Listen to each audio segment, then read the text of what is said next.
Buenos días, amados hermanos. Ya estamos aquí en la iglesia para tener nuestro servicio de adoración. Queremos darle la bienvenida a cada uno de ustedes y les pedimos que ocupen sus lugares, por favor. Ocupen sus lugares, hermanos. Muy bien. Ahí sí podemos cerrar la puerta, Julio, de la cocina. Las ventanas más bien de la cocina. Pasen, hermanos, pasen. Okay. Muy bien. Bueno, hermanos, una vez más bienvenidos sean a la casa del Señor y nuestros avisos son los de siempre básicamente. Nuestras actividades los miércoles, ¿verdad?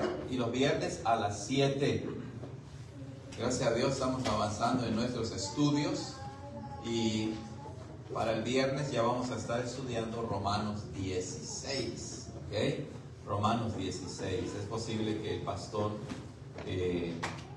Joyce Álvarez de Cuba nos dé otra enseñanza, pero todavía no estoy seguro cuándo va a ser. Bueno, asimismo, hermanos, como ustedes saben, estamos pues grabando, ¿verdad? Todos nuestros estudios, los pueden ver en vivo, los pueden ver en YouTube también. Así que pueden pasar la voz, por así decirlo. También hoy vamos a tener Santa Cena, amados hermanos. Entonces vamos a prepararnos para ello.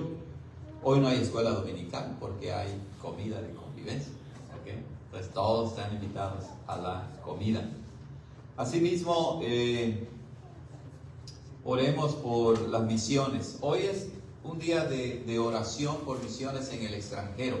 Ok, aquí tengo una hojita que les puedo dar después para que ustedes lean acerca de las misiones. Siempre oramos nosotros, ¿verdad?, por las misiones. Pero en la denominación tenemos ministerios que apoyamos en África, por ejemplo en el Congo. Apoyamos allí, en Kenia también en las Islas Filipinas, ¿okay? Tenemos iglesias que apoyamos. Asimismo hay una organización que se llama Misiones Bíblicas Westminster, que apoya misiones alrededor del mundo y una de ellas está en México. De hecho, el hermano José Favila, algunos de ustedes lo conocen ya, ¿verdad? José Favila. Él estuvo recientemente allá en México, en Michoacán. También hay un ministerio en Francia que apoyamos. Hay otro también en Alemania. Y también está incluido nuestro ministerio de traducción. ¿Okay? Recuerden que estoy al frente de un grupo de hermanos que traducimos constantemente artículos y libros. Entonces, oren también por eso, ¿verdad? Porque muchos hermanos alrededor del mundo que hablan español son beneficiados con el trabajo de traducción. ¿Ok? Bueno, sigamos orando por la paz en el mundo, ¿verdad? Que el Señor traiga paz. Oremos también por el pastor Alessandro Guillén y su familia. Hoy es 10. Creo que ellos salen mañana o el 15, no recuerdo exactamente, para Italia. Están en Colombia y se van a Italia. Entonces ellos habían estado muy enfermos, pero gracias a Dios ya están mejor. Así que oremos por ellos para que puedan llegar con bien, ¿verdad?, hasta Italia. ¿Ok? Muy bien. Son los avisos por ahora, los avisos que tenemos. Así que vamos a tomar un tiempo de oración en silencio, hermanos, para preparar nuestros corazones y entonces empezar nuestro servicio de adoración. Kids, we're going to pray in silence, okay? So we get ready to worship the Lord. Okay. Y Moisés terminará con el piano. Oremos en silencio.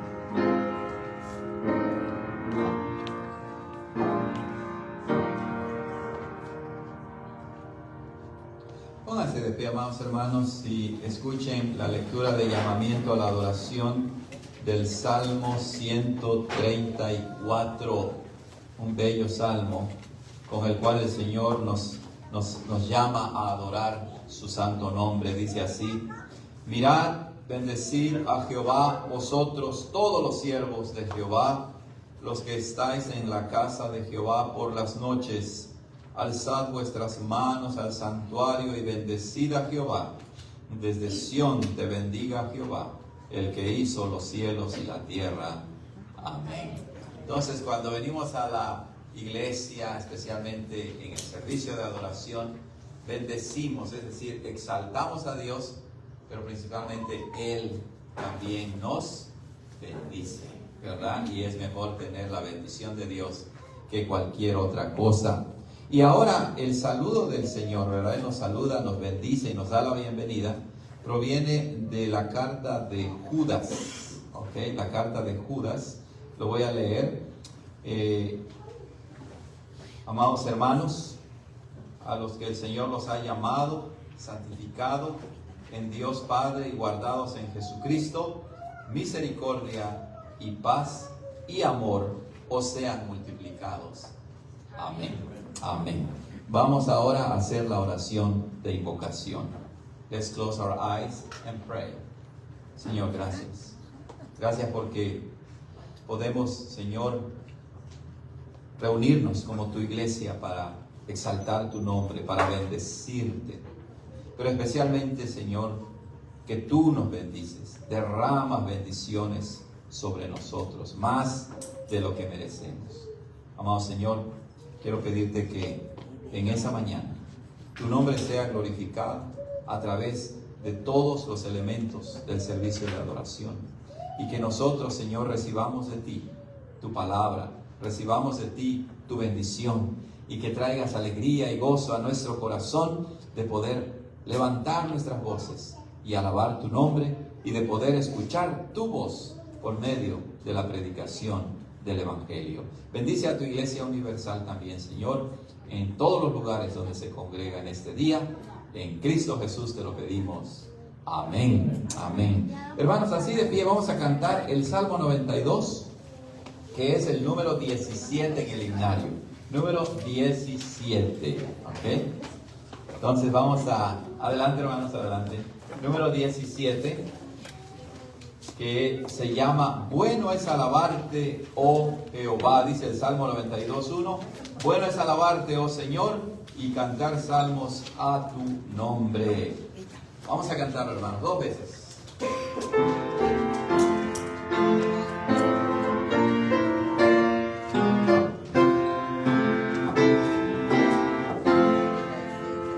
Bueno es alabarte, oh Jehová.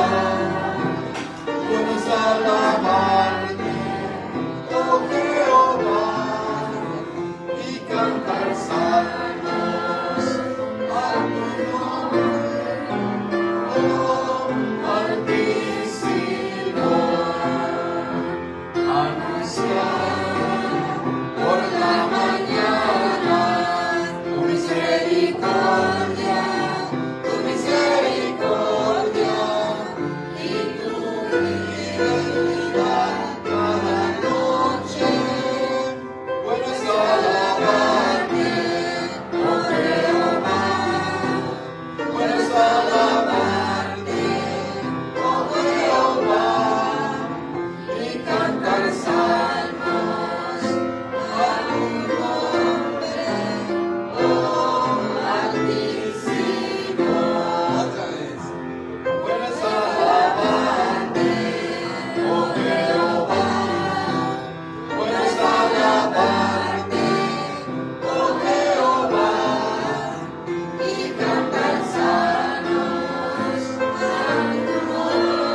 hermanos, pueden sentarse.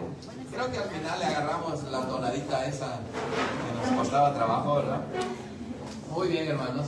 Ahora vamos a continuar con la lectura de nuestro catecismo. Lo tienen en su boletín, ¿ok? Lo tienen en su boletín.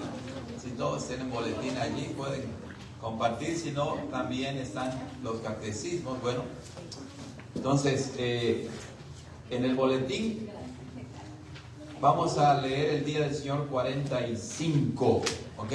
Día del Señor 45, que empieza una nueva y última sección en el catecismo, hermanos. Empieza una sección muy importante que es la oración. La oración.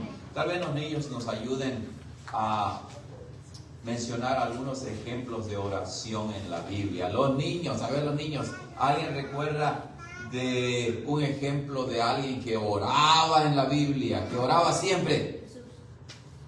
Sí, nuestro Señor Jesús, claro.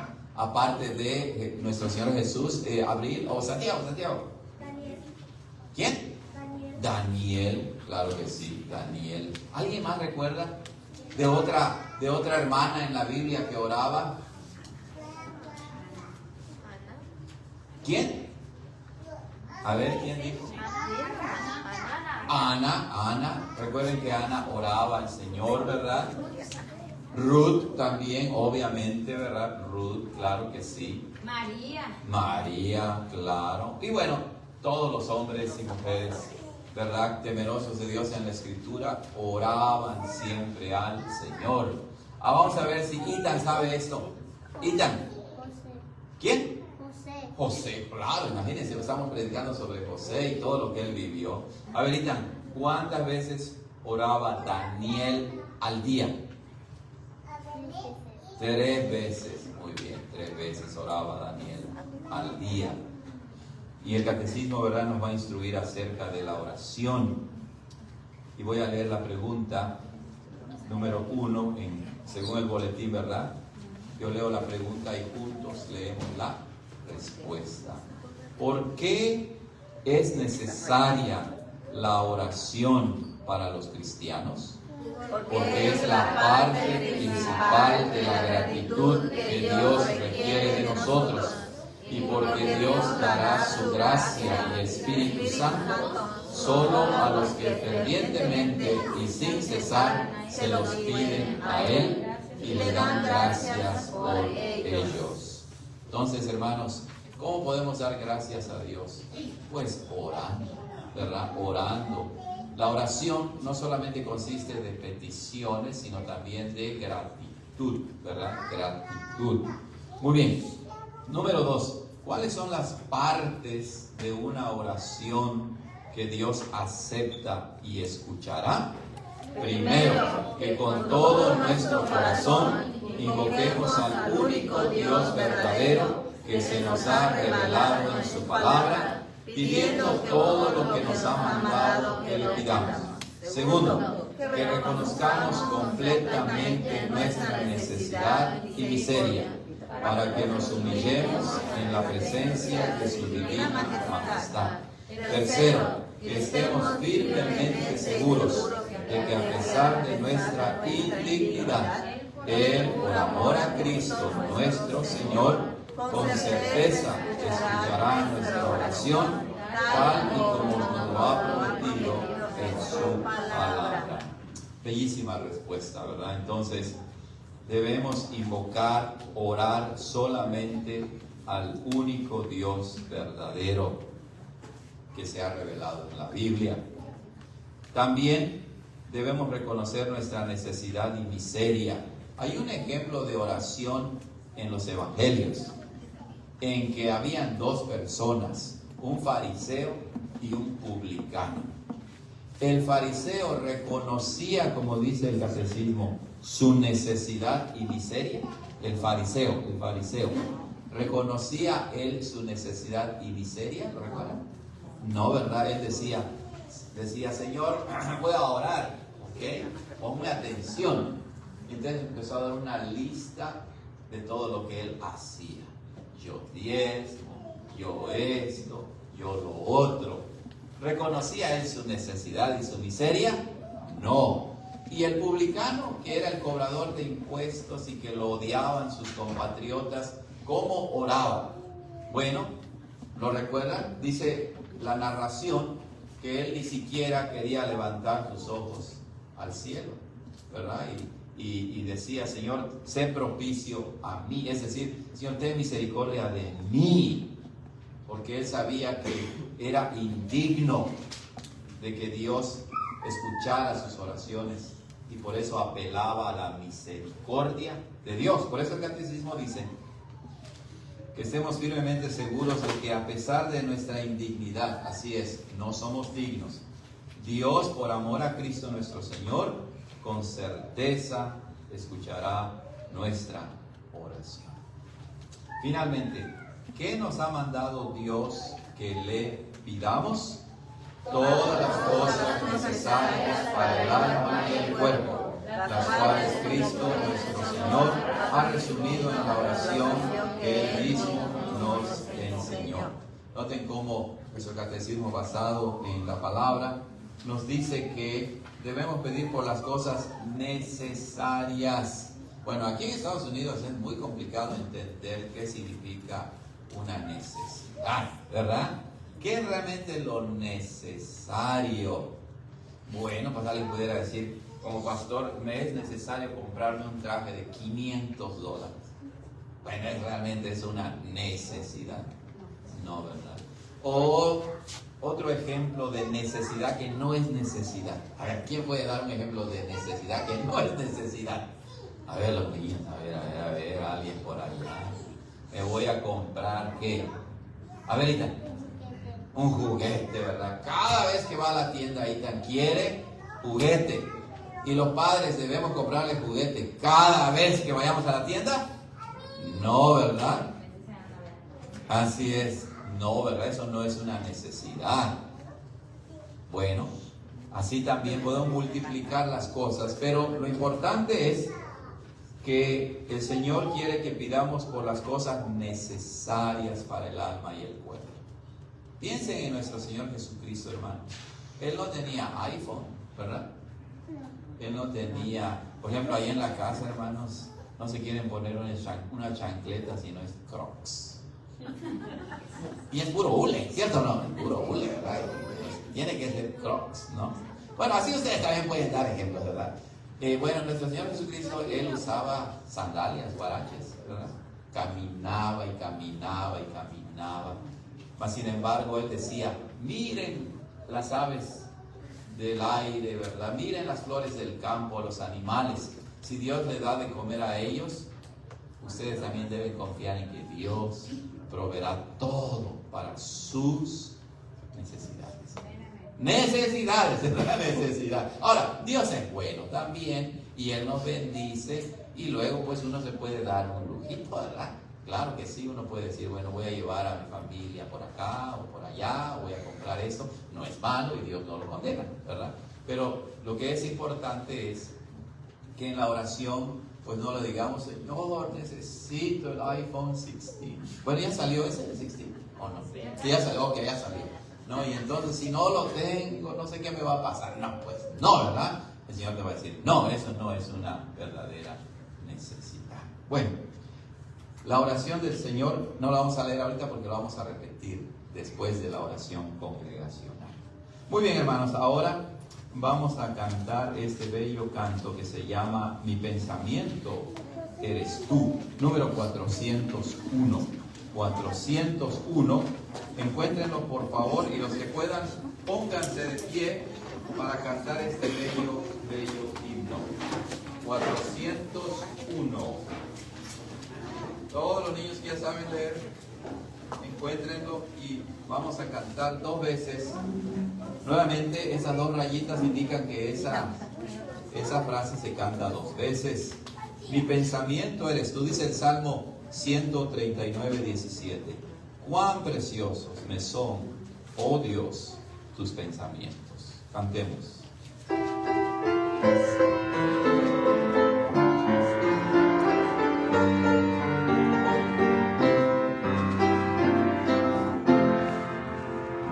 Mi pensamiento eres tú, Señor.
De que nuestro Señor Jesucristo es Dios, Él es divino. La encontramos en la Escritura, tanto en el Antiguo como en el Nuevo Testamento. Y porque en el Salmo 23 dice, Jehová es mi pastor. Y luego el Señor Jesucristo en San Juan 10, Él dice, yo soy el buen pastor. O sea, un título que se atribuye Dios mismo en el Antiguo Testamento, Cristo se lo atribuye a sí mismo. Él es el buen pastor. Y este bello canto nos recuerda eso. Tú eres mi buen pastor. Amén. Muy bien, hermanos, vamos a tener la oración congregacional. Inclinemos nuestros rostros y oremos. Kids, we're going to pray again. So, please close your eyes and pray. Gracias, Señor, porque tú eres nuestro buen pastor, que estando nosotros descarriados, fuera del redil, fuera del corral, saliste en busca de nosotros y nos trajiste a tu rebaño. No fuimos nosotros los que decidimos venir a ti, fuiste tú quien saliste para encontrarnos, como lo hiciste con Adán y Eva al pecar en el huerto del Edén. Tú saliste a buscarlos y les preguntaste dónde están, no porque no lo supieras, sino porque eso muestra tu gracia ya en el libro de Génesis. Eso es el Evangelio, que Cristo sale en busca de pecadores perdidos. Amado Señor, te agradecemos porque no podríamos estar aquí sin la poderosa influencia del Espíritu Santo, que es quien redarguye nuestro corazón cuando nosotros recordamos o pensamos en algo malo que hemos hecho. Es tu Espíritu Santo que nos está redarguyendo. Es tu Espíritu Santo que nos dice, esto no está bien. Acércate al Señor, ven a Él, ven a Él. Y tú, Señor, como buen pastor, no nos golpeas, no nos lastimas, no nos pateas. Nos das nuestro alimento a nuestro tiempo. Como nuestro buen pastor, incluso moriste por nosotros. El buen pastor da su vida por sus ovejas. Y eso fue lo que hiciste, Señor, morir por nosotros. Padre Santo, tu muerte tiene un valor infinito, porque ahora nosotros podemos disfrutar de los beneficios de tu obra perfecta. Y así quedamos unidos al cuerpo de Cristo más grande que está esparcido a lo largo de toda la tierra, a lo largo de este planeta, e incluso nos unimos a tu iglesia que está más allá de este mundo temporal y terrenal, a tu iglesia que está ya en los cielos, a aquellos que ya han pasado a la otra vida, a la vida eterna, que sus almas están en los cielos, en el paraíso, como dice el apóstol Pablo. Sí, incluso con ellos somos un solo pueblo. Estamos unidos a los que ya han muerto, a los que viven y a los que vendrán después de nosotros. Señor, gracias porque la familia cristiana es más grande que nuestra familia en la carne. Nuestra familia cristiana está compuesta de blancos, negros, morenos, altos, bajos, de todo tipo de personas, de todo tipo de idiomas. Y ya sea español, inglés, alemán, chino, japonés, no importa. La fe habla un lenguaje común. La fe habla un solo idioma, que es la confianza en la obra perfecta de nuestro Señor Jesucristo para el perdón de todos nuestros pecados y para el consuelo, la fortaleza, el ánimo, la alegría, el gozo. Oh Señor, esta fe no es una fe utópica, no es una fe irreal, es una fe verdadera que la pones en nuestro corazón y entonces nos gozamos, tenemos el gozo de la salvación, pero no solamente cuando las cosas van bien, también cuando tenemos dolor, también cuando tenemos problemas, también cuando estamos tristes, también cuando no tenemos seguridad de qué está pasando con nosotros. Allí es donde la fe verdadera de los hijos de Dios se manifiesta. Allí es donde tu gracia se derrama en nosotros, nos toma de la mano. Cuando nosotros nos sentimos caídos, derribados, tú nos tomas de la mano, como lo hiciste con el apóstol Pedro, cuando dudó caminando en el mar de Galilea y se hundía. Así también somos nosotros. La vida es como un mar, como aguas, como tormentas, que las olas vienen muy altas, nos golpean, nos tiran, nos sentimos hundidos, aplastados, desanimados, pero tú, Señor, nunca nos sueltas de la mano.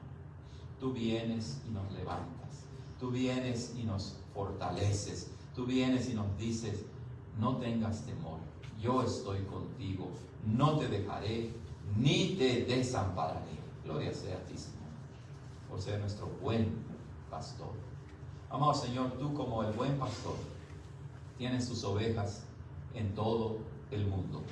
Y hoy, como día de oración por misiones extranjeras, queremos una vez más encomendar en tus manos a todas las misiones que apoyan nuestra denominación en el continente de África, allá en las islas Filipinas, en el continente europeo, aquí en este continente americano, las iglesias que apoyamos y diversas personas también. Oramos, Señor, que no olvidemos que somos parte de esta familia más grande y que estamos en un país donde podemos apoyar a otras iglesias, a otros hermanos que tienen grandes, verdaderas necesidades, Señor. Ayúdanos a orar por las misiones y ayúdanos a aportar cuando haya la oportunidad de hacerlo.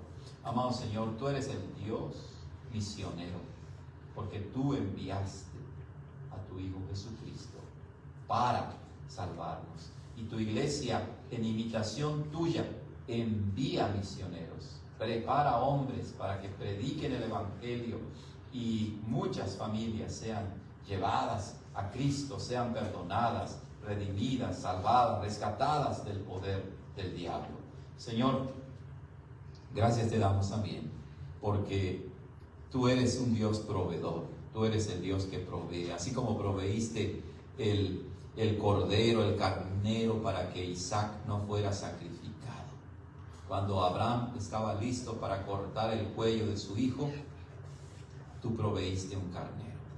Y Señor, tú has proveído para nuestra más grande necesidad, nuestra necesidad de perdón y de salvación, al proveer al Cordero de Dios, nuestro Señor Jesucristo, que quita el pecado del mundo.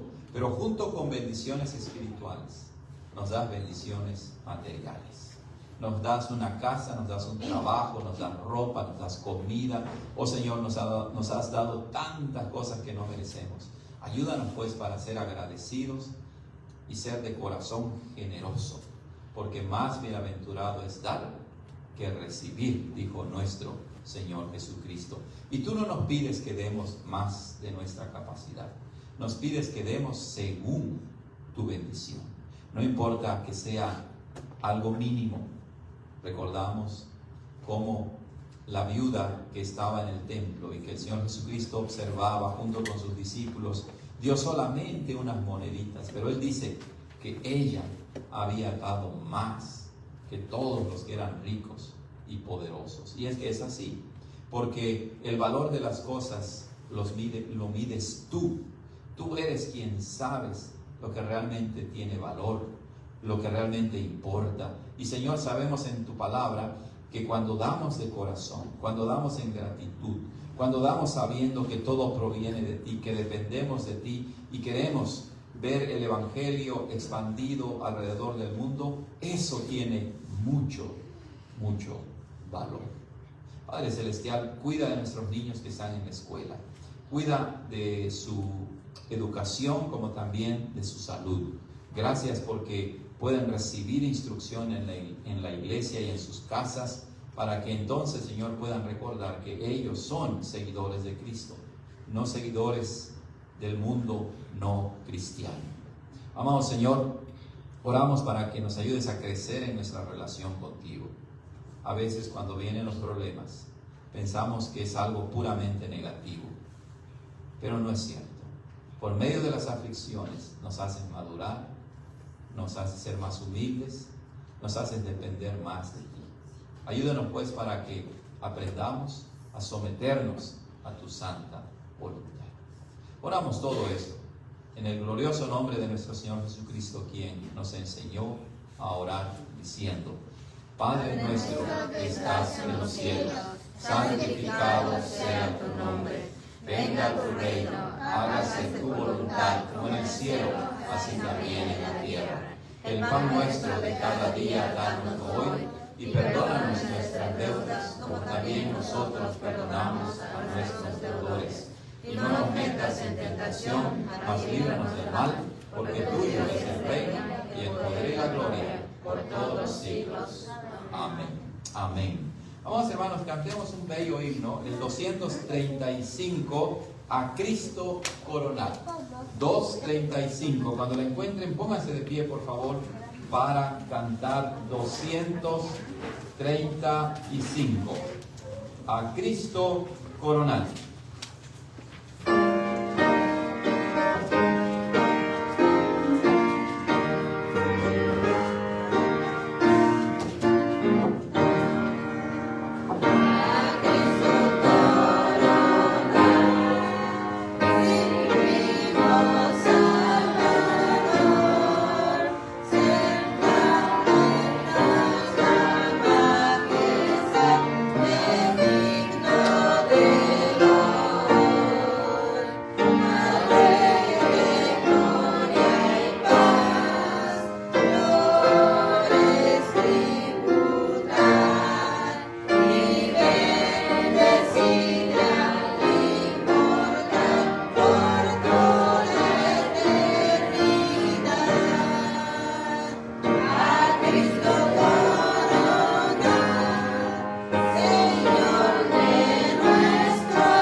Bueno, hermanos, vamos a abrir nuestras Biblias y vamos a encontrar Génesis capítulo 39.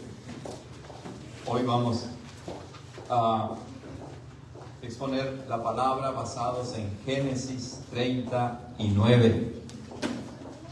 Entonces les pedimos que todos los niños que ya saben leer, ¿verdad?, se encuentren en sus Biblias Génesis 39. Bueno, cuando lo encuentren, hermanos, los que puedan, pónganse de pie en respeto a la palabra del Señor, a leer la palabra, y vamos a leer de manera alternada, es decir, yo voy a leer el 1, ustedes el 2 y así sucesivamente, y nos unimos todos en el 23. ¿Ok? Génesis capítulo 39. Algunos de ustedes tienen Biblias, ¿verdad? Reina Valera 60 o de aquí de la iglesia, no importa, no varía mucho. Dice así la palabra santa inspirada del Señor. Yo empiezo leyendo. Fue bajado pues José a Egipto y lo compró Potifar, oficial de Faraón, capitán de la guardia, varón egipcio, de mano de los ismaelitas que lo habían llevado allá. Mas Jehová estaba con José, y fue varón próspero, y estaba en la casa del Señor del egipcio. Y vio su Señor que Jehová estaba con él, y que todo lo que él hacía, Jehová lo hacía prosperar en su mano. Hacía yo José gracia a sus ojos, y los seguía, y él hizo mayordomo de su casa, y entregó en su poder todo lo que tenía. Y aconteció que desde que le dio el encargo de su casa y de todo lo que tenía, Jehová bendijo la casa del egipcio a causa de José, y la bendición de Jehová fue sobre todo lo que tenía, así en casa como en el campo.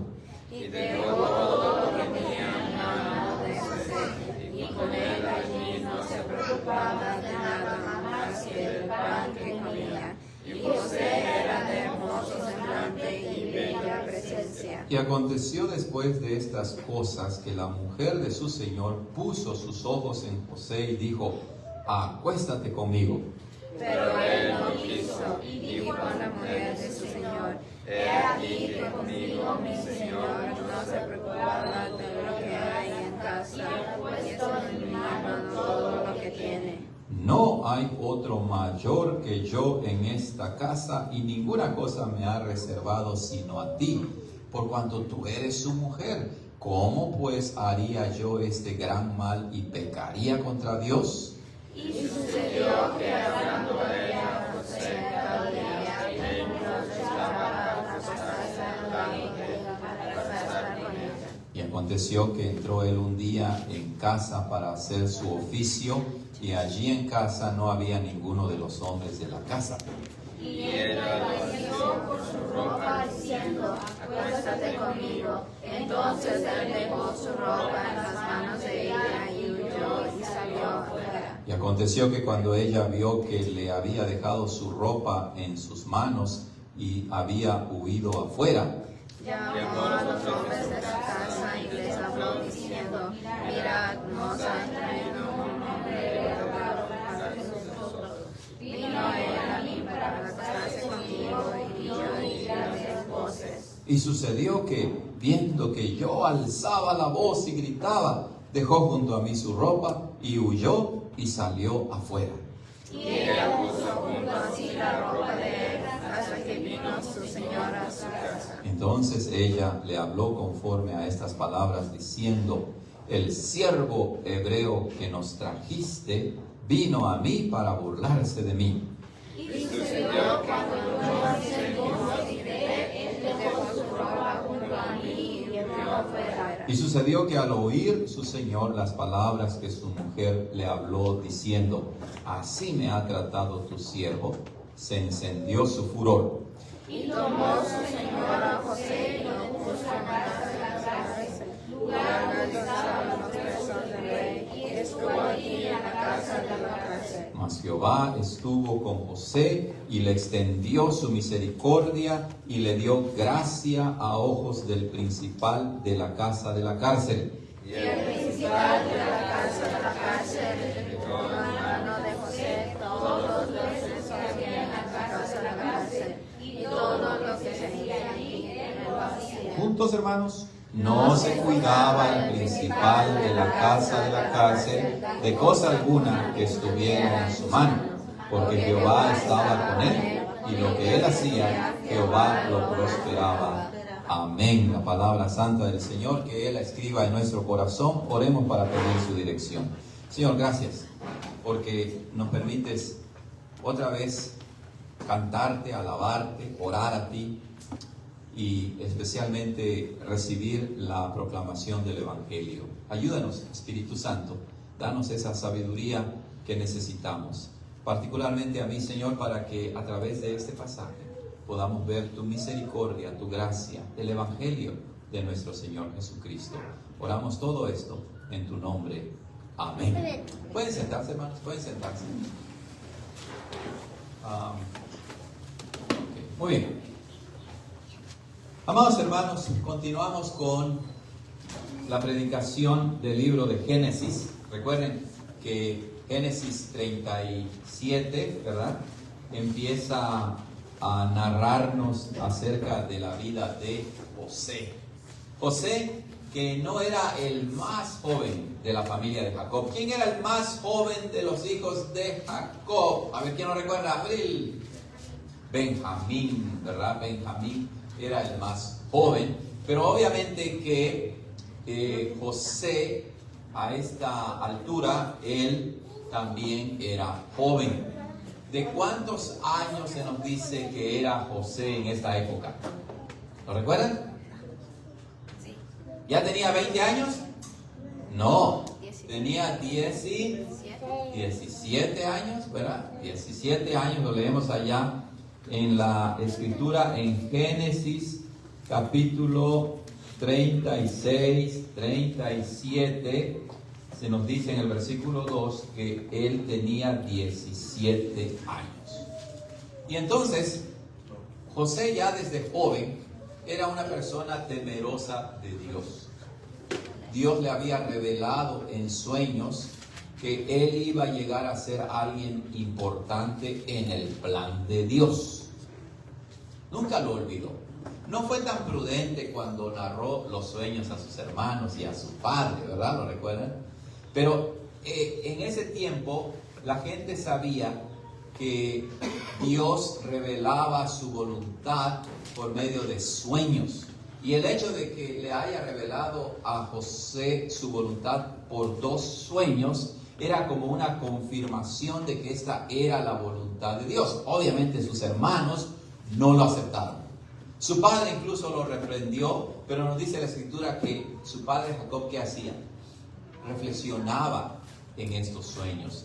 ¿Quién más reflexionaba en lo que Dios había revelado en la Biblia? ¿Lo recuerdan? María, ¿verdad? María, cuando el ángel le comunicó un mensaje, ella también dice que pensaba, meditaba en el mensaje del Señor. Pero de repente entra Génesis 38, ¿verdad? Génesis 30. Bueno, antes de eso, en Génesis 37 leemos que el odio de sus hermanos incrementó a tal grado que lo querían matar. No querían solamente golpearlo. Los niños cuando se enojan, ¿verdad?, se empujan y se pelean. Bueno, pero en este caso los hermanos de José no solamente querían golpearlo, querían matarlo, querían deshacerse de él, pero Dios tenía otro plan, ¿cierto o no? Dios tenía otro plan, y ese plan era que José iba a ser vendido a Egipto, primero a los ismaelitas, a esa caravana que cruzó por allí, y después vendido en Egipto, porque el Señor lo iba a usar ahí de una manera muy grande. Y luego, una vez vendido, José entra al capítulo 38, un capítulo, que uno dice, ¿cómo es posible que esté este capítulo aquí en la Biblia? ¿Lo recuerdan que predicamos sobre la familia de Judá, que se aparta de sus hermanos, se casa con mujeres cananeas, sus hijos son malos al grado que Dios los mata, no le entrega su tercer hijo a esta Tamar, y cuando Tamar, ¿verdad?, se embaraza de él mismo porque él andaba ahí buscando mujeres, ordena que la quemen viva como castigo por ello. Y uno dice, ¿pero qué tiene que ver todo esto? Y dijimos que una de las cosas es mostrarnos que, como decía nuestro catecismo, no es por nuestra dignidad que el Señor nos ha llamado. No fue por la dignidad de Judá, fue por la pura gracia y misericordia de Dios, pero también para mostrarnos, como vamos a ver, el contraste entre la vida de los hermanos de José y la vida de José mismo. José no era perfecto, pero era un joven temeroso de Dios. Desde edad muy temprana, él temía a Dios. Y eso es lo que queremos de todos nuestros hijos, ¿verdad? Que nuestros hijos sean temerosos de Dios. ¿Cómo son sus hijos en casa, hermanos? Ningún hijo es perfecto, ¿eh? Ningún hijo es perfecto. Pero queremos que ellos teman a Dios, que recuerden quién son. Bueno, nuestros hijos que juegan en el fútbol. ¿Cómo pueden mostrar el temor a Dios allí? A ver. Bueno, pues si me patea uno, no dice, ahorita que regreses te voy a dar una patada más fuerte, ¿verdad? Que luego en el fútbol hay pleitos, broncas, como se dice, ¿verdad? Y luego los jugadores están listos para pelear, hasta los jóvenes que son cristianos. ¿Deben hacer eso? No, ¿verdad? No. Bueno, José era joven y temeroso de Dios. Y ahora, la vida de José continúa. Por eso es que en Génesis 39 dice, fue bajado pues José a Egipto. Los ismaelitas, que también eran conocidos como los, ¿cuál era el otro nombre? Los madianitas, ¿verdad? Ellos atravesaban una ruta comercial, ¿ok?, entre el oriente para conectarlo con África, porque Egipto ya está en el continente africano, ¿ok? Entonces, los ismaelitas, esa caravana iba a Egipto, la gran metrópoli de ese tiempo, junto con Babilonia, ¿verdad? Egipto era un imperio muy grande y muy poderoso en ese tiempo, así que el negocio estaba ¿dónde? En Egipto.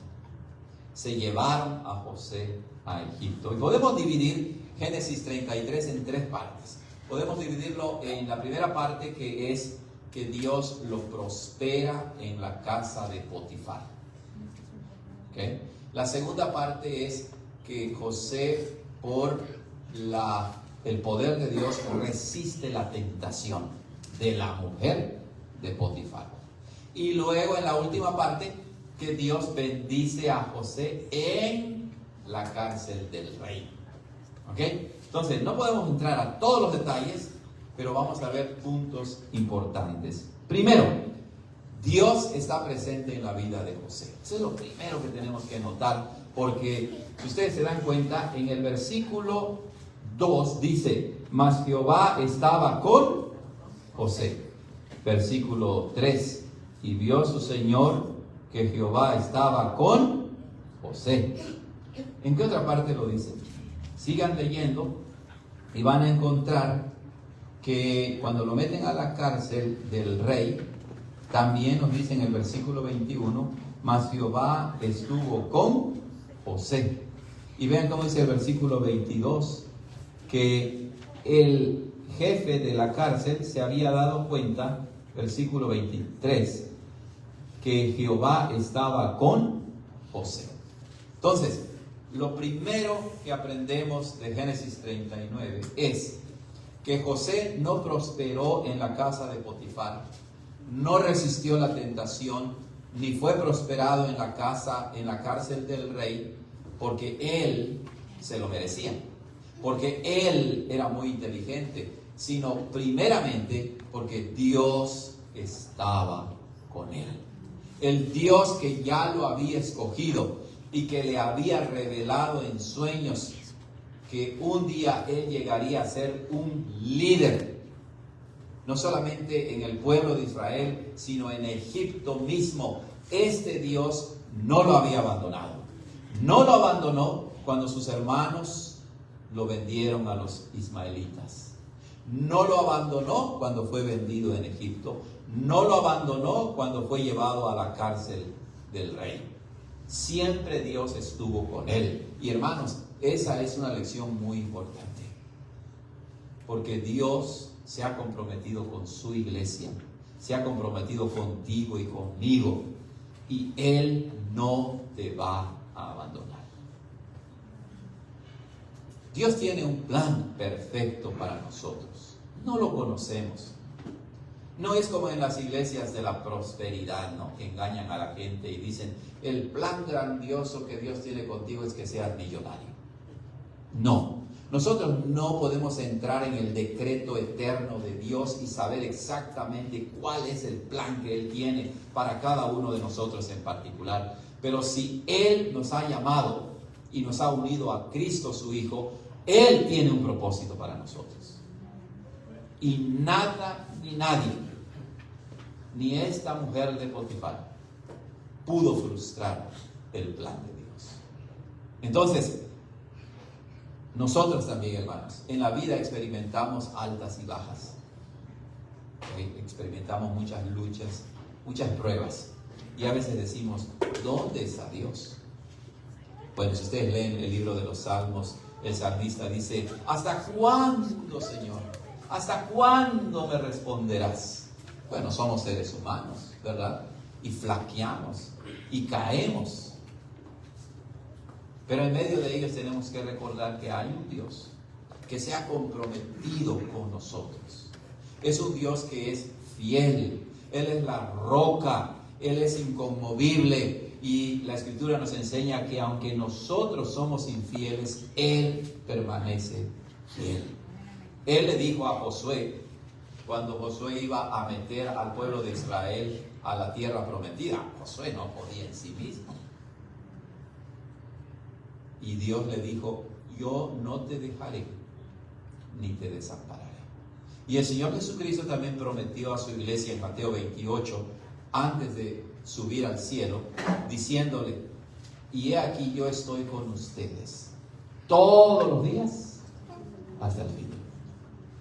Entonces, cuando hay luchas en la vida, cuando hay problemas, cuando hay enfermedad, ¿alguien de aquí se ha enfermado? Todos nos enfermamos, todos luchamos, ¿verdad? Todos luchamos. Luego hablo con la hermana Socorro, ¿verdad? En la semana platicamos y él dice, pastores, hablo con otros hermanos, pastor, esto, ¿verdad? Hay luchas, hay pruebas, sentimos que nos hundimos. A veces parece que estamos caminando en arenas movedizas, que se hunden y que no tenemos de dónde agarrarnos. ¿Y qué es el efecto en la arena movediza o en los pantanos? Que mientras más te esfuerzas por salir, más te hundes. Es interesante eso, hay una lección bien grande allí. Espiritualmente hablando significa que cuando caes en el pantano de la aflicción, si tú te esfuerzas en salir a flote por ti mismo, va a llegar el momento en que te vas a cansar y después te empiezas a hundir. Pero Dios quiere que te esfuerces en su gracia, ¿verdad? Que recuerdes que Él te va a fortalecer y que Él no te va a abandonar y no va a enviar una prueba sobrehumana a tu vida, sino juntamente con la prueba te dará la salida. Bueno, el Señor no abandonó a José. Él estaba con José. Y hermanos, la presencia de Dios no es una presencia pasiva. Dios está allí.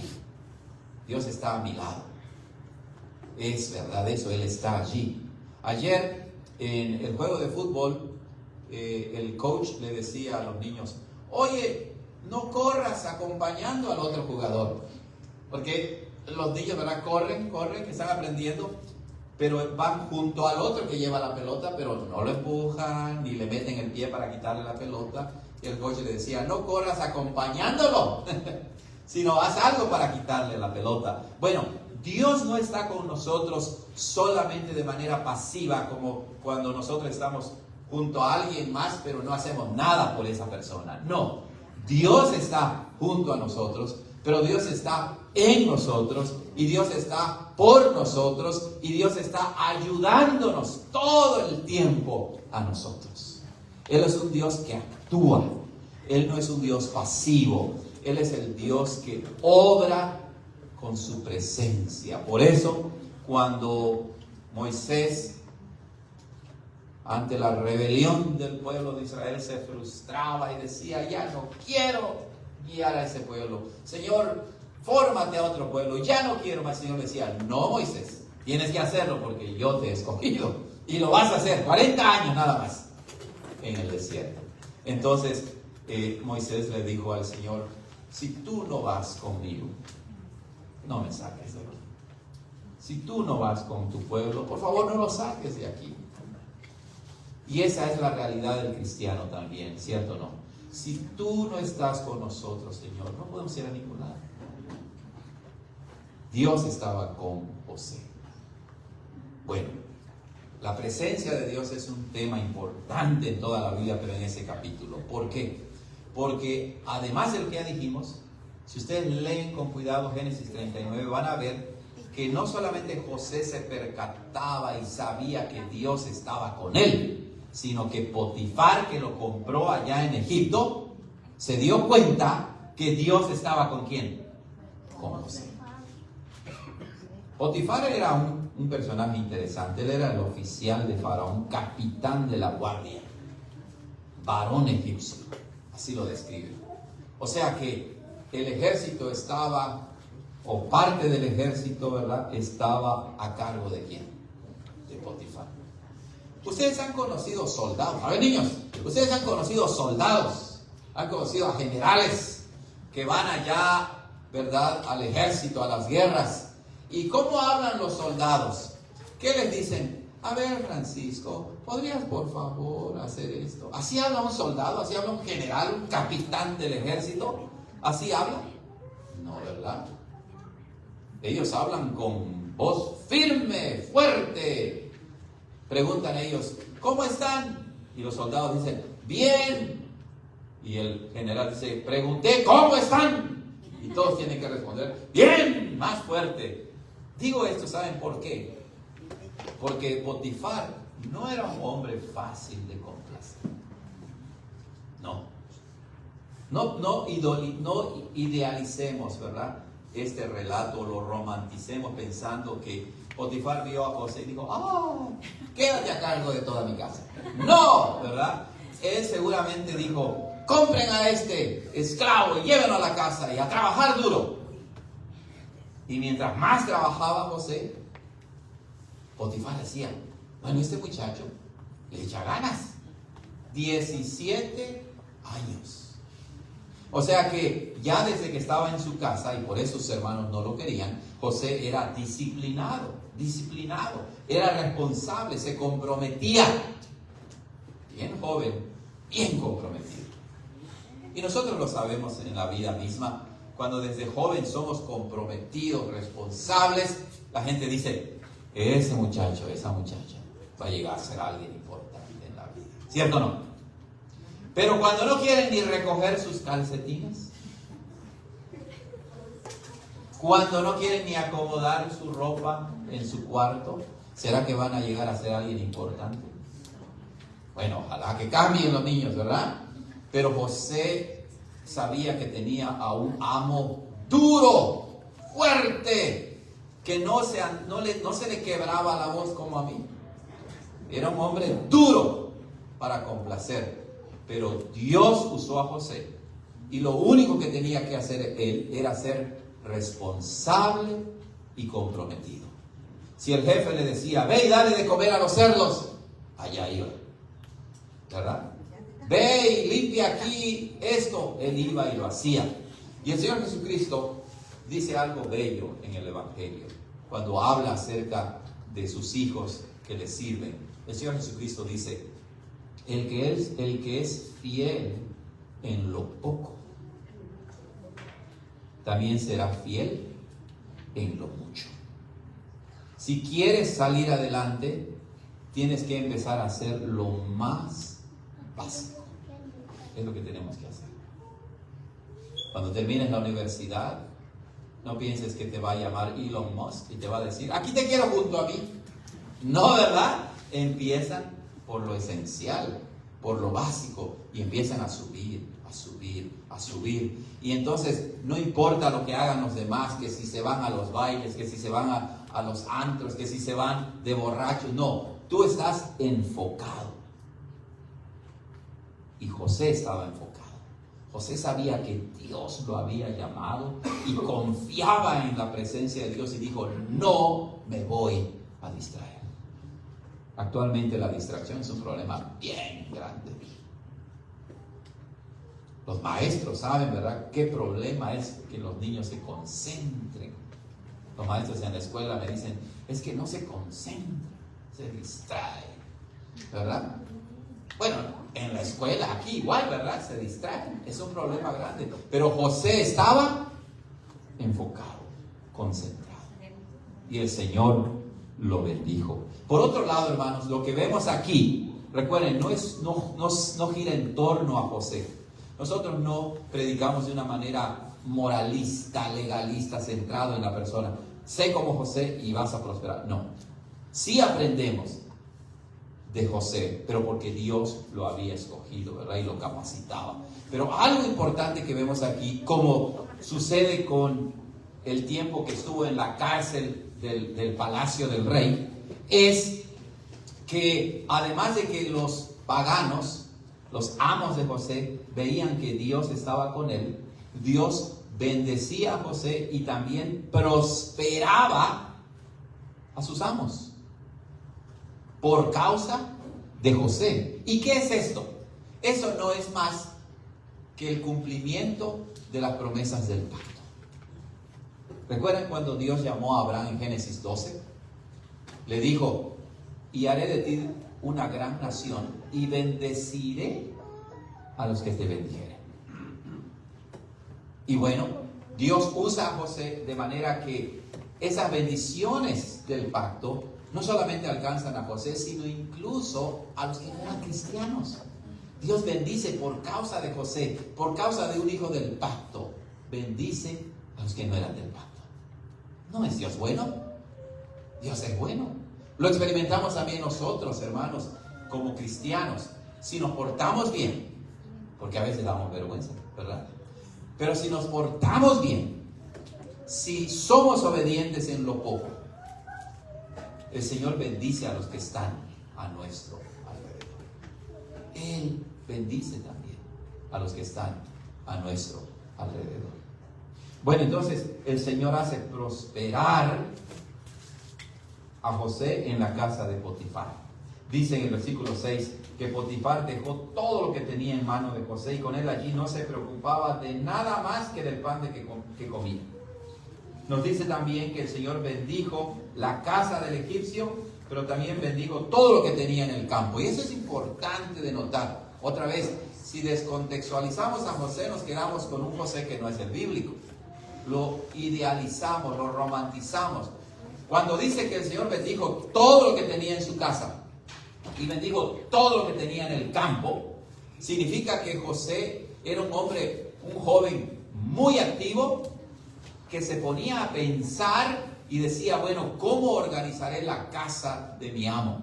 ¿Cómo organizaré los borregos que tiene allá en el campo? ¿Cómo organizaré a los trabajadores que están sembrando el trigo y la cebada? De manera que Dios lo estaba preparando ya para el trabajo de liderazgo que iba a realizar en todo el país de Egipto. Así es. Si queremos ser líderes, tenemos que echarle ganas, ¿verdad? En inglés hay una expresión que dice, un líder no nace. Bueno, también en español, ¿verdad? Un líder no nace, sino se hace. Y aquí este líder, ¿quién lo estaba haciendo? ¿Quién lo estaba formando? Dios. Pero José, hermanos, continuamos con la narración de Génesis 39. José no era feo como yo. José era, ¿cómo dice en el versículo 6 al final? Y José era de hermoso semblante y bella presencia. Así era José. Bueno, es interesante, ¿verdad?, que diga eso. Porque generalmente los que son bellos y hermosos, guapos, apuestos, ¿verdad?, tienen muchos problemas. Porque a veces la belleza misma, si no está bajo el control de Dios, somos presas fáciles. Digo, somos, como si estuviera yo. El hombre, ¿verdad? Es presa fácil, tanto hombre como mujer, ¿cierto o no? Y caen en pecado. Eso sucede. ¿Recuerdan a Absalón, el hijo de David? Dice que era alto, era rubio, era hermoso. No había, dice, nadie como él en Israel. Dice, desde la coronilla de su cabeza hasta la planta de su pie era perfecto. Imagínense. Bueno, ni lo imaginamos. ¡Oh! Absalón era hermoso. ¿Y qué pasó con Absalón? Terrible, ¿verdad? Actualmente también se idoliza la belleza. Quiero ser un American Idol, dicen, ¿verdad? Bueno, la belleza viene de Dios, pero la belleza alejada de Dios es una trampa y nos puede llevar a la ruina. ¿Ok? Bueno, el hecho de que uno sea feo tampoco significa, ¿verdad?, que vamos a salir adelante. No, lo importante es que feo o guapo, ¿verdad?, confiemos en Dios. Porque este hombre que era muy guapo, joven apuesto, inteligente, responsable, trabajador, captó la atención de quién? De la mujer de Potifar. Y esta mujer dijo, voy a hacer que se acueste conmigo. Y era una descarada. Y le decía, acuéstate conmigo. Acuéstate conmigo. Y dice la escritura en el versículo 10, y sucedió que hablando ella a José cada día, imagínense, o sea, era un acoso sexual detrás de José. José tenía todo bajo su poder. Él dice, oye, tu esposo me ha dado todo, a mí soy el mayordomo principal de todo lo que él tiene, no se preocupa de nada más. Solamente me ha dicho, no toques a mi mujer. José tal vez pudo decir, bueno, me voy a acostar con ella. Pues, estoy en buenos términos con el patrón y con ella. No pasa nada. Y es que la vida es así. ¿Saben cuántos pastores? Por eso oren por mí, hermanos. Oren por todos los pastores, oren por todos los esposos, oremos unos por otros. Pero hablando del ministerio pastoral, ¿cuál es un arma preferida de Satanás para hacer caer a los pastores? El adulterio. El adulterio. Pero es que hasta viejo no va a pecar, ¿verdad? Tenemos un ejemplo reciente. Viejo. Viejísimo. ¿Y qué fue lo que hizo? Bueno, esta mujer de Potifar al parecer estaba acostumbrada a hacer eso, por lo que vamos a ver después para terminar, ¿verdad? Insiste, pero José le dice, no puedo pecar contra Dios. Y esa es la clave. En el versículo 9 dice, no hay otro mayor que yo en esta casa y ninguna cosa me ha reservado sino a ti por cuanto tú eres su mujer. ¿Cómo pues haría yo este gran mal y pecaría contra quién? Contra Dios. Si José se acostaba con la mujer de Potifar, ¿iba a pecar contra Potifar? O sea, piénselo bien, ¿iba a pecar contra Potifar? Sí, claro, lo iba a ofender. Pero el adulterio, como cualquier pecado, en primer lugar, es ofender a quién? A Dios. Salmo 51 lo escribió un adúltero que se arrepintió, el rey David. ¿Lo recuerdan? Pecó, adulteró y mató al esposo de Betsabé y se quedó con la mujer. Y entonces escribió él y dijo, contra ti solo he pecado y he hecho lo malo delante de tus ojos. No estaba negando que pecó en contra de Urías, de Betsabé y del pueblo de Dios, pero él sabía que de cualquier pecado que cometemos, al que primeramente ofendemos es a Dios.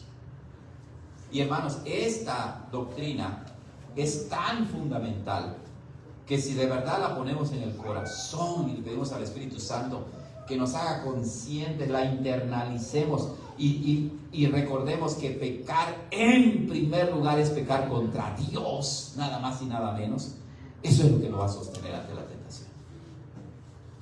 Porque pecar contra otra persona, ¿verdad? No le damos importancia. Ahora, pero si no le das importancia a pecar contra Dios, entonces ya caímos en la trampa del diablo. Porque todo lo vas a referir a ti, a ti, a ti. José dice, no voy a ofender a Dios acostándome contigo. Y claro, no voy a ofender a mi amo, a Potifar y a todos los demás. Que Dios nos ayude, ¿cierto o no? Por eso el Señor Jesucristo en la oración del Padre Nuestro dice, y no nos metas en tentación, mas líbranos del mal.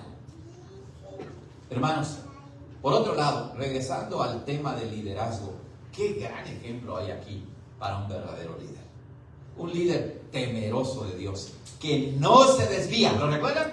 No se desvía ni aun cuando la esposa de su amo le decía, acuéstate conmigo. Él dijo, no. Él sabía que Dios lo había llamado para un propósito mayor que simplemente ser el mayordomo de la casa de Potifar. Eso ya era importante. Pero él sabía que el plan de Dios era mayor que eso. Increíble. Y bueno, la mujer, me quiso violar, quiso abusar de mí. Y Potifar se enoja, dice que se enojó. Pero Potifar, él conocía a su mujer. Él conocía a su mujer. ¿Saben por qué? José no tenía ningún derecho porque él era un esclavo. Cuando a un esclavo se le acusaba de querer violar a la mujer del amo, ¿cuál era la sentencia inmediata? La muerte. Eran ejecutados, torturados y ejecutados en el instante. No había alternativa. Pero Potifar se enoja y lo envía a una cárcel interesante. Lo envía a la cárcel real, es decir, a la cárcel del rey. Por eso dice ahí que lo envió a la casa de la cárcel donde estaban los prisioneros del rey. No lo ejecutó al momento y lo envió a esa cárcel, porque él sabía que su mujer era una adúltera. Sabía que su mujer estaba mintiendo. Pero ante todo, ¿quién estaba detrás de todo este enredo y acoso? Dios estaba preparando a José. Y entonces, al llegar a la cárcel del rey, ahí estaban presos del rey. Y era como el paso que Dios le estaba dando para que después lo llevara al palacio mismo. Igual, el encargado de la cárcel ve a José y dice, oye, lo más probable es que este encargado de la cárcel del rey estaba bajo la autoridad de Potifar. Entonces lo manda para allá. Y muy probablemente Potifar le dijo, oye, te estoy enviando nada más y nada menos que al mayordomo de mi casa, por medio de quien Dios ha bendecido todo lo que tengo, pero por culpa de esta, pues me tengo que deshacer de ella. Y es cierto, hermanos, porque si no, lo hubiera matado en el momento. No le creía a su esposa.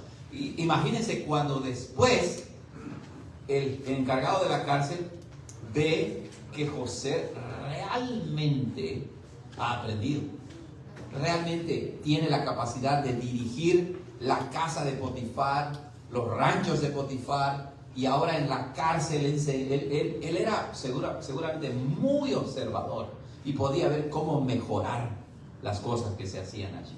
Y dice que igual el encargado de la cárcel no se preocupaba de nada, todo lo dejó en manos de ¿quién? De José. ¿Y la esposa de Potifar? Piensen en ella, ¿verdad? Piensen cuando es ascendido José a primer ministro de Israel. Bueno, José no era malo, ¿verdad? La venganza es del Señor. Pero nos damos cuenta entonces, hermanos, que todo el éxito, toda la prosperidad de José se debía al Dios de José, al Dios del pacto.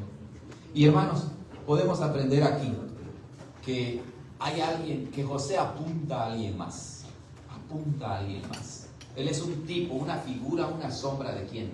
De Cristo. De uno que fue tentado. ¿Lo recuerdan? Fue tentado en el desierto. El diablo lo tentó. Y quería, así como el diablo quería destruir el plan de Dios con José. Porque nada más y nada menos que Dios usó a José para preservar ¿a quién? Al pueblo de Dios, de donde iba a nacer el Señor Jesucristo. Y cuando nace el Señor Jesucristo y empieza su ministerio, el diablo quiere frustrar nada más y nada menos que el plan de redención de Dios para nuestra salvación. Y vemos cómo José apunta a Cristo. Cristo que es mayor que José, mayor que Salomón. Él resistió la prueba. Él no cayó en la tentación. Y solamente en Cristo nosotros también podemos vencer la tentación. Y entonces podemos experimentar la bendición y la prosperidad de Dios.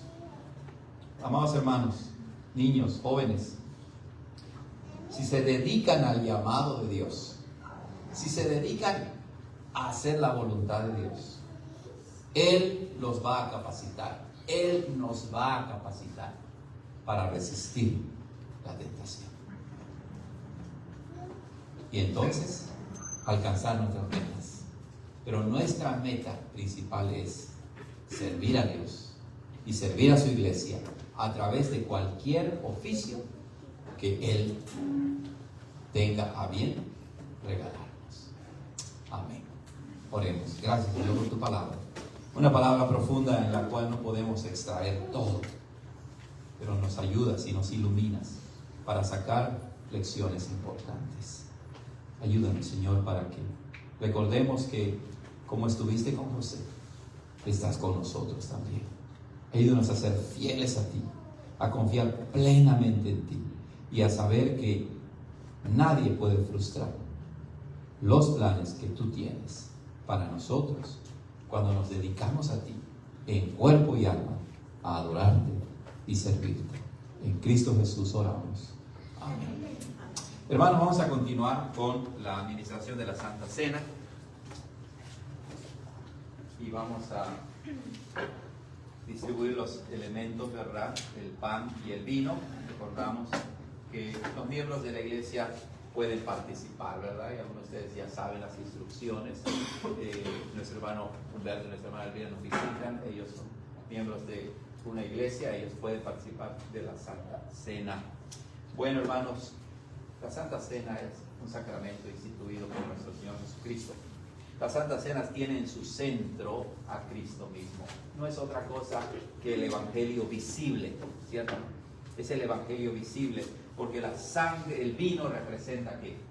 La sangre de nuestro Señor, y el pan representa su cuerpo que fue torturado por nosotros. De modo pues que cuando participamos de la Santa Cena, estamos participando de Cristo mismo, de una manera real, no física, pero sí espiritual. Él está presente con nosotros. Entonces, vamos a proceder a orar para la consagración de los elementos, ¿verdad? Para que pasen a su uso sacramental. Vamos a orar. Señor, en este momento oramos, recordando tus palabras, de que tú diste este mandamiento a tu iglesia, para que nuestra fe sea fortalecida, nuestra fe sea animada, nuestra fe sea confirmada en la esperanza que tenemos en Cristo. Gracias por la obra perfecta de nuestro Señor, que murió por nosotros y que nos ha dado vida eterna. Consagra, oh Señor, estos elementos para su uso sacramental. En Cristo Jesús te lo pedimos. Amén. Entonces vamos a pedir a nuestro hermano Julio, anciano gobernante, que él distribuya en primer lugar la copa y después el pan.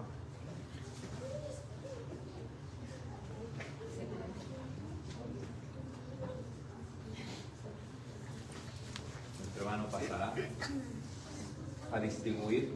El Señor Jesucristo, la noche que fue entregado, ¿verdad? Él tomó la copa y dijo: beban de esa copa, porque significa mi sangre que yo derramé por ustedes para perdón de pecados, remisión, perdón de pecados. Y recuerden que cuando hablamos de la sangre de Cristo queremos decir la vida misma de Cristo, que Él se entregó por nosotros para nuestra salvación. Entonces, después que distribuya a nuestro hermano, pasaremos a participar de la copa, de la sangre de Cristo en su sentido espiritual, real, con la cual Él se comunica a nosotros. No hay mayor comida que esta comida. No hay mayor alimento que este alimento, ¿verdad? Participar del Santo Sacramento.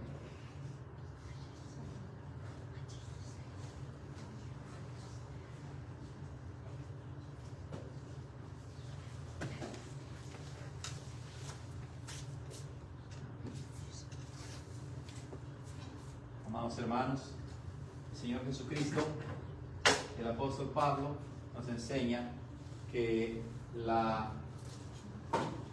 el vino representa la comunión con la sangre de Cristo. Bebamos.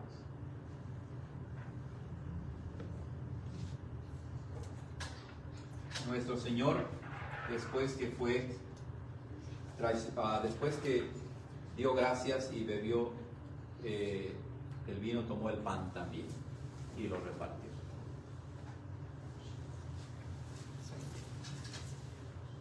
Recuerden que el cuerpo de nuestro Señor fue lastimado no solamente al final de su vida. El cuerpo de nuestro Señor fue lastimado desde que Él nació, ¿verdad? Él fue perseguido, fue burlado, fue despreciado. Pero en la cruz, al final de su vida, fue cuando nuestro Señor Jesucristo experimentó la ira eterna de Dios por nuestros pecados. Participemos pues del pan. Y pido una disculpa porque creo que lo hice en el orden incorrecto, ¿verdad? Pero está bien, vamos a participar del pan.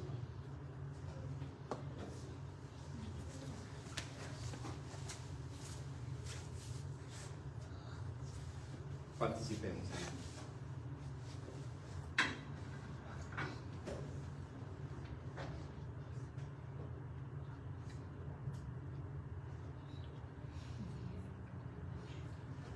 Oremos. Señor, gracias por esta gran oportunidad que tú nos has dado de participar de ti mismo, de participar, Señor, de tus beneficios, de los frutos de tu muerte por nosotros. Amado Señor, bendice a tu iglesia, que ayúdanos a serte fieles hoy y siempre. Oramos para que de esta manera los elementos pasen también a su uso normal. En Cristo Jesús. Amén. Amados hermanos, vamos a recoger nuestras ofrendas rápidamente, ¿verdad? Se nos acaba el tiempo. Hermano José, por favor, ¿podría pasar el plato de las ofrendas? Sí. Para terminar, y recojamos las ofrendas, el hermano José pasará allí el plato, por favor.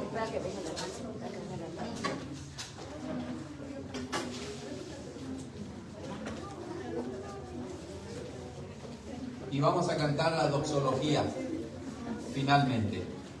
652, es el último canto, 652. Encuéntrenlo en sus himnarios para cantar y de esa manera terminar con nuestro servicio.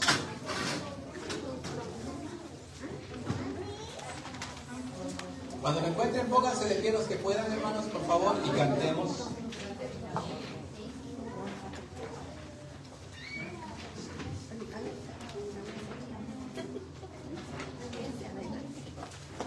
Muy bien, vamos a cantar la doxología.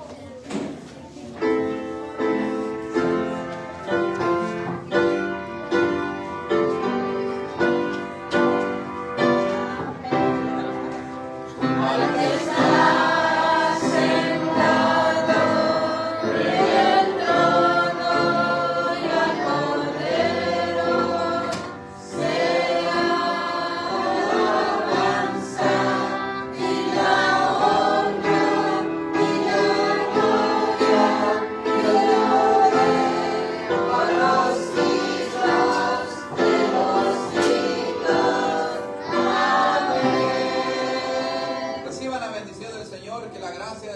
Jesucristo, el amor de Dios Padre y la comunión de su Espíritu Santo sea con cada uno de ustedes, con sus familias, sus matrimonios, sus trabajos y todo lo que hagan en Cristo Jesús. Amén. Hemos terminado, hermanos, con nuestro servicio. Tenemos comida de convivencia.